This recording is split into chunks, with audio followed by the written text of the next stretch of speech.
Amelia Dyer is often remembered as one of the most notorious female serial killers in British history, earning the gruesome nickname, the Baby Butcher.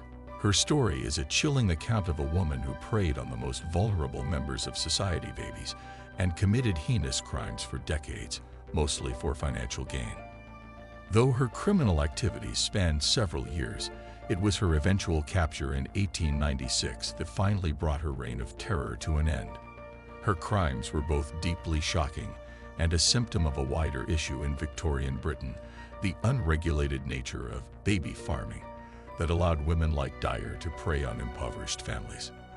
The societal structure of the time, which often left women in desperate situations, was exploited by individuals like Dyer for personal profit. Early life.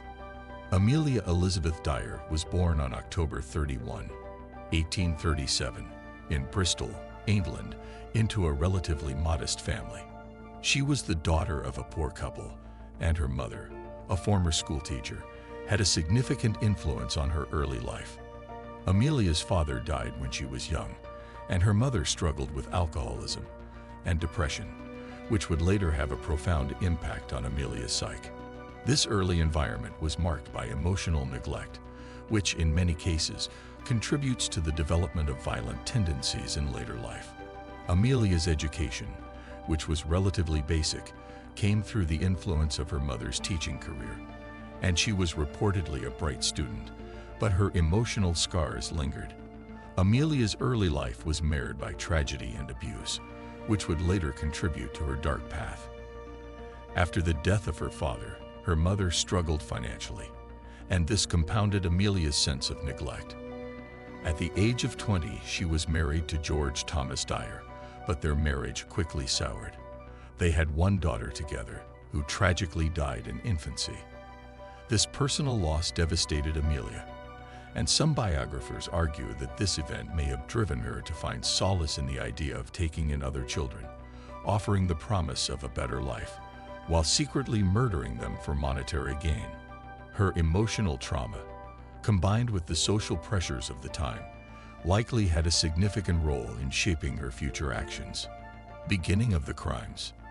In the early 1870s, Amelia Dyer began to take in unwanted babies, offering to care for them in exchange for a fee. At first, it appeared to be a noble cause. Dyer portrayed herself as a respectable woman offering a service to desperate families. She advertised herself as a baby farmer, a term used at the time for women who would take in infants, often from mothers who were unable to care for them, and then charge a fee for looking after the child. Unfortunately, this was not as benevolent as it appeared. Baby farming, in Dyer's case, quickly evolved from a legitimate, if somewhat controversial, practice into a criminal enterprise. As the years passed, Amelia Dyer's business grew, and so did her grisly reputation. Her methods of handling the children she cared for became more and more violent. For each baby she took in, she was paid a sum of money, but Dyer had no intention of actually caring for them. Instead, her plan was to kill the babies and pocket the money. She would often strangle her victims with white tape, which became a trademark of her killings, earning her the nickname, the Baby Butcher. Strangulation with tape was not only effective, but also quiet, ensuring that there was minimal disturbance or evidence. Dyer used this technique on hundreds of children, keeping her operation running with cold efficiency and calculated deception. The scale of her crimes. While the exact number of victims is unknown, it is estimated that Amelia Dyer may have killed more than 400 babies during her time as a baby farmer. Her reign of terror spanned over a period of at least 20 years, during which she would take in newborns from poor mothers and then murder them, hiding their bodies in various locations, including her own home, or disposing of them in the Thames River. As Dyer's business grew, she began to take in babies from all over the country, even advertising in newspapers for women to send their unwanted children to her. In some cases, Amelia Dyer's victims were not even infants. She also took in children of various ages, often those who were simply unwanted or abandoned. Once she received payment for her services, she would suffocate the child by using the soft strangulation method, which involved using a piece of cloth or a ribbon to strangle the baby. This was a particularly cruel and painless method of murder. Dyer showed a ruthless efficiency in disposing of the children's bodies, dumping them in rivers, woods, or simply hiding them in her home. These unspeakable acts continued for over 2 decades, unchecked by authorities, largely due to the practice of baby farming not being fully recognized as a criminal activity. Methods and motive. Amelia Dyer's main motive for killing the infants was financial gain. She charged desperate mothers to care for their babies, promising to provide shelter, food, and a better life for the children. However, rather than care for the infants, she would kill them, often within a short time of taking them in, and then dispose of their bodies in whatever way she could. Dyer's method of strangulation was one that allowed her to quickly dispose of her victims without causing a great deal of noise or mess. Her criminal activities were facilitated by her position in society. As a woman in the 19th century, Dyer was often seen as a figure of trust.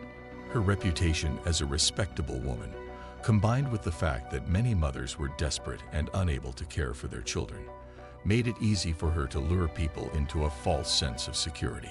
Her victims, many of whom were young, poor women, trusted her to care for their children, unaware of the horrific fate that awaited them. Discovery and capture. Amelia Dyer's crimes went largely undetected for many years, but in 1896, she was finally caught after a tip-off from a concerned member of the public. The tip led authorities to the discovery of the body of a baby, which had been discarded in the Thames River. The baby was identified as one of Dyer's victims, and the investigation began to unravel the full extent of her crimes.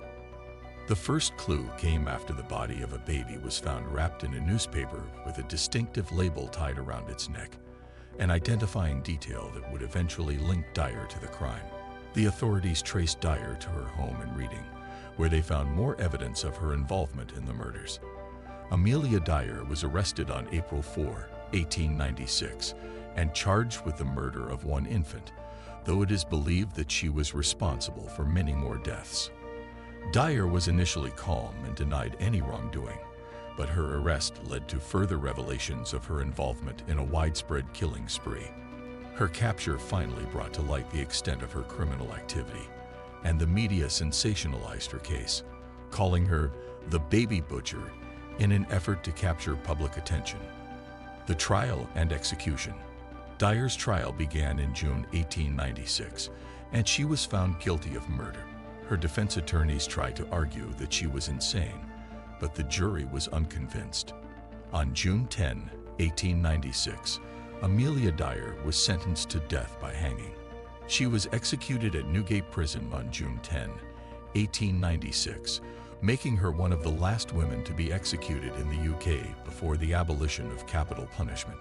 Her trial and execution were publicized widely, and the case sent shockwaves through British society.